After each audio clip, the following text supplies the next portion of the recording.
बहुत समय पहले नए पूर्वा नाम के एक छोटे से गांव में 3 पक्के दोस्त रहते थे। दीपक, भोपनारायण और विनय। तीनों हमेशा साथ घूमते फिरते और नई जगहों की खोज में रहते थे। एक दिन दोपहर के समय विनय बोला, चलो आज जंगल घूमने चलते हैं, बहुत मजा आएगा। तीनों हंसते बतियाते गांव से निकल पड़े। रास्ते में उन्हें एक मुर्गी फार्म मिला जहां वीरेंद्र और पंकज काम करते थे।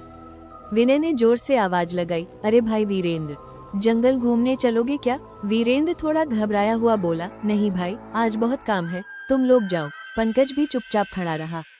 तीनों दोस्त बिना कुछ सोचे आगे बढ़ गए। चलते चलते वे गांव से बहुत दूर निकल आए। अब चारों तरफ घना जंगल शुरू हो चुका था। सूरज ढल रहा था और शाम का अंधेरा धीरे धीरे फैलने लगा था। हवा तेज चल रही थी, पेड़ों की टहनियां अजीब आवाजें कर रही थी। जंगल के बीचों बीच एक बहुत पुराना बरगद का पेड़ खड़ा था। उसकी जड़ें जमीन से बाहर निकली हुई थी और शाखाएं इतनी बड़ी थी कि पूरा आसमान ढका हुआ लगता था। गांव वालों का कहना था कि उस पेड़ पर एक चुड़ैल रहती है। दीपक ने डरते हुए कहा, यार, हमें वापस चलना चाहिए। लेकिन विनय हंस पड़ा, अरे डरपोक, ये सब गांव वालों की बनाई बातें हैं। तभी अचानक पेड़ के ऊपर से किसी औरत के रोने की आवाज आने लगी।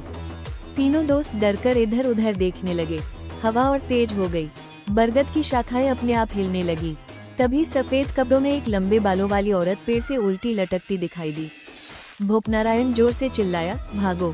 तीनों पूरी ताकत से जंगल से बाहर भागने लगे। पीछे से चुड़ैल की डरावनी हंसी गूंज रही थी।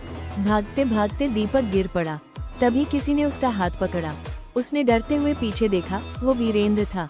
वीरेंद्र बोला, मैं जानता था इस जंगल में कुछ बुरा है, इसलिए तुम्हारे पीछे पीछे आ गया था। फिर सभी दोस्त किसी तरह गांव वापस पहुंचे।